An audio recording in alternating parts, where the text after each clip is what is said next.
DLSA में meeting रखी गई थी पैरालीगल वॉलंटियर्स की, तो क्या मुद्दा रहा आज, किस रिगार्डिंग मीटिंग की गई थी?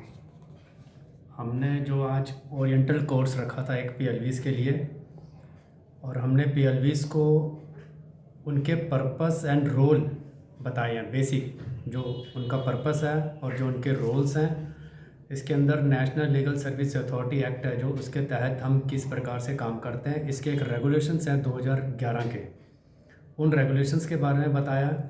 उस रेगुलेशंस में हमने ये बताया है कि कैसे लीगल एड क्लिनिक की स्थापना की जाती है और कैसे लीगल एड क्लिनिक काम करता है, और जो पीएलवीज़ होते हैं मतलब पारा लीगल वॉलंटियर्स जो होते हैं, उनकी क्या क्या ड्यूटीज़ हैं, वो कैसे क्लिनिक्स में जाते हैं, कैसे मेंटेन करते हैं, कैसे लोगों से संपर्क करते हैं और क्या क्या लोगों की समस्याओं को वो हल कर सकते हैं। तो ये एक सिंगल विंडो फैसिलिटीज़ होती है जो हमने बताई है, और इसके तहत कोई भी व्यक्ति गांव का आके अपनी कोई भी समस्या उनको बता सकता है, जिसके अंदर पीएलवी की ये ड्यूटी होती है कि वो उनको हेल्प करे, सहायता करे, जहाँ तक हो सके उनकी मदद करे। अगर वो अपने लेवल पे कर सकते हैं तो अपने लेवल पे उनको करते हैं, अगर वो अपने लेवल पे नहीं कर सकते हैं तो फिर वो उनको एडीआर में लेके आते हैं, और एडीआर में जो लीगल एड पैनल्स वकील्स हैं उनकी मदद से, या रिटेनर्स जो वकील्स होते हैं उनकी मदद से उनको आगे सहायता दी जाती है। तो ये बेसिक जो था वो ये था जो हमने आज पीएलवी को उनके बारे में बताया। सर कर सकते हैं आपके ऑफिस में? हमने नीचे हमारे रिटेनर रूम है, वहाँ पे आ सकते हैं। 2 वकीलों की ड्यूटी लगाई होती है, और ये सुबह से लेके 10 बजे से लेके 5 बजे तक वहाँ पे कार्य करते हैं। वहाँ पे आके कोई भी लीगल समस्या हो, कोई दूसरी भी समस्या हो, उसका भी समाधान किया जाता है। अगर किसी डिपार्टमेंट की समस्या होती है तो उसका भी हम लोग, अगर कोई ऐसा इंसान है जो बार बार डिपार्टमेंट में जा रहा है और उसको कोई शिकायत कर रहा है और उसकी कोई सुनवाई नहीं हो रही है, तो हम लोग अपने सीजीएम सर के माध्यम से उस डिपार्टमेंट को शिकायत उसकी फॉरवर्ड करते हैं और इसकी समाधान निकालते हैं। इसके अलावा कोई अगर केस करना चाहता है, कोर्ट की कोई कार्रवाई करना चाहता है, उसके लिए भी हम लोग उसको एडवोकेट देते हैं, उसकी मदद की जाती है। मुझे कानूनी सहायता की ज़रूरत है, मेरे को फलां फलां प्रॉपर्टी मेरी थी, उस पर किसी और ने कब्ज़ा कर लिया, अब मैं क्या करूं? ठीक है, तो अभी जैसे बीइंग पीएलवी आप क्या कर सकते हो? क्या आप उसका केस कर सकते हो? उसको केस नहीं कर सकते, है ना। आपकी सबसे पहले प्राइमरी ड्यूटी क्या बनती है कि जो लीगल सर्विस अथॉरिटी एक्ट है उसका सेक्शन 12 जो है वो ये बताता है कि कौन कौन से पर्सन ऐसे हैं जिसको कानूनी मदद मिल सकती है, कानूनी सहायता मिल सकती है। उसमें सारे कैटेगरी वाइज दे रखे हैं कि अगर कोई शेड्यूल कास्ट है, शेड्यूल ट्राइब है, कोई अगर क्लैमिटी जो है उससे सताया हुआ पर्सन है, अगर कोई जिसकी आय जो है वो 2 लाख से 2.5 लाख से अगर कम है, ठीक है, तो शायद अब 3 लाख होगी, 3 लाख रुपए है, 3 लाख रुपए से अगर कम है, ठीक है, तो उसको लीगल एड मिल सकती है। वेमन है, चाइल्ड है, कोई कस्टडी में है, अगर एक्यूज्ड उसका कोई रिलेटिव आपके पास आया है, तो इन जो पर्सन्स हैं उनको लीगल एड दे सकते हैं। तो सबसे पहले तो आपको ये कैटेगरी वाइज देखना है कि क्या वो उसमें इंक्लूड है कि नहीं है, ठीक है। अगर वो इंक्लूड है तो फिर आप उसको डीएलएसए में भेज सकते हो, क्योंकि उसको यहाँ से फिर प्राइवेट उसको एक काउंसिल मिल सकता है जो उसकी मदद कर सकता है। अब मान लो कोई ऐसा बंदा है कि जो उस पूरी कैटेगरी में ही इंक्लूड नहीं हो रहा, ठीक है, और आपको लगता है कि अब ये मेरे पास आया है तो क्या उसको कानूनी जानकारी देनी चाहिए,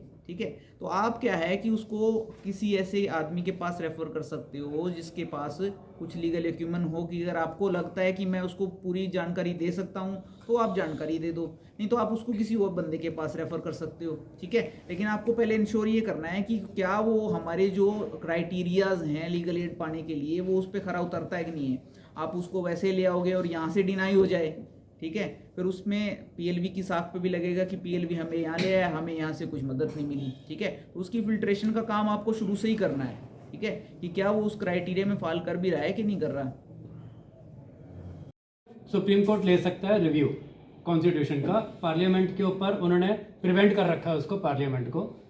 तो Kesavananda Bharati versus State of Kerala और Minerva Mills versus Union of India, ये 2 वो हैं जिसके अंदर कॉन्स्टिट्यूशन को सुप्रीम कोर्ट ने डिस्कस कर रखा है।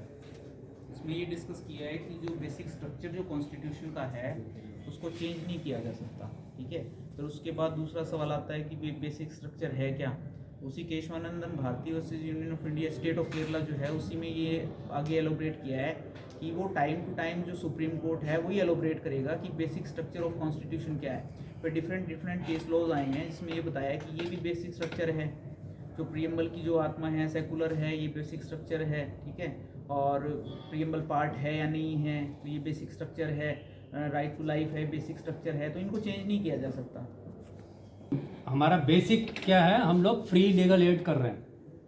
जो हमारा मोटा कहाँ से आया वो फ्री लीगल एड, कॉन्स्टिट्यूशन में कहाँ लिखा हुआ है बताएगा कोई, कौन से आर्टिकल में है? 39A, आर्टिकल 39A में ये वहाँ से ये प्रोविज़न आया। ऐसा कुछ भी चीज़ है, कोई भी लॉ है बिना कॉन्स्टिट्यूशन के नहीं आएगा, जैसे अभी बताया। तो हर चीज़ कहीं ना कहीं से आई है। तो और आप लोगों की अब आगे बारी ये बताने की ड्यूटीज़ क्या चीज़ है कि वो सब आपको पता ही है, क्योंकि आप ऑलरेडी फील्ड में काम कर रहे हो। इसके लिए आपको national legal service authority legal aid clinics regulation 2011 के हैं, जिसके अंदर सारा आप लोगों के बारे में डिटेल में लिखा हुआ है। ये नोट कर लेना, लीगल सर्विस अथॉरिटी ब्रैकेट में लिखना लीगल एड क्लिनिक्स रेगुलेशन 2011। इसके अंदर एक्ट कौन सा मेन है अपना, एक्ट है लीगल सर्विस अथॉरिटी एक्ट 1987, जो बेसिक एक्ट है हम लोगों का, जिससे हम लोग सब गवर्न होते हैं, जिसके तहत हम सब काम कर रहे हैं। जो DLS है, नालसा है, ये लीगल सर्विस अथॉरिटी एक्ट 1987 जब इम्प्लीमेंट हुआ था उसके बाद ही ये कॉन्स्टिट्यूशन हुई है इनकी सबकी। ये 39 पहले था, जैसे इसका मतलब वो भी होगा ना हमारा जो ये DLS से है या फिर लीगल सर्विस अथॉरिटी है, इसका बैकग्राउंड क्या है? बैकग्राउंड तो ये है कि कुछ एक वकील थे, उन्होंने ना प्रो बोनो टाइप में शुरू की थी ये, कि उन्होंने सोचा था कि हमारे पास जो है कुछ क्लाइंट ऐसे आते हैं जिनके पास पैसा नहीं है देने के लिए, ठीक है। तो कुछ वकीलों ने मिलके ये शुरू की थी कि हम वैसे ही लोगों को लीगल एड दे देंगे ताकि वो जो अफोर्ड नहीं कर पा रहा है उनके केस भी लड़ सकें। तो धीरे धीरे क्या है कि वो एक्सटेंड होते हुए ये आइडिया फिर सुप्रीम कोर्ट को लगा कि भी ये अच्छी चीज़ है। तो इस बारे में फिर बाद में जो है रेगुलेशन बना लीगल सर्विस अथॉरिटी का, और उसके बाद ये एक्ट पास हुआ 1987 में, लीगल सर्विस अथॉरिटी एक्ट। और पास होने के बाद फिर 1992 में हमारे लीगल सर्विस अथॉरिटीज़ कॉन्स्टिट्यूट हुई, जो नालसा है, हालसा है। उन्होंने ये सब कहा। ये मतलब एक सीरीज़ है नेटफ्लिक्स पे, वैसे बता रहा हूँ आपको, ब्लैक वारंट करके, अगर आप उसको देखो कभी तो उसके अंदर इस चीज़ को उठाया गया है कि तिहाड़ जेल में जब एक नया अपॉइंट हुई थी, एक ऑफिसर अपॉइंट हुआ था, तो उसने देखा कि यहाँ पे ऐसे ऐसे लोग पड़े हुए हैं जिनके ऊपर कोई केस चल रहे हैं बिना बात के पड़े हुए अंदर। क्यों? क्योंकि उनके पास वकील नहीं होते थे। तो उसने ये मुद्दा उठाया था जाके, तो उसके अंदर दिखा रखा है कैसे है वो सब। क्या नाम है?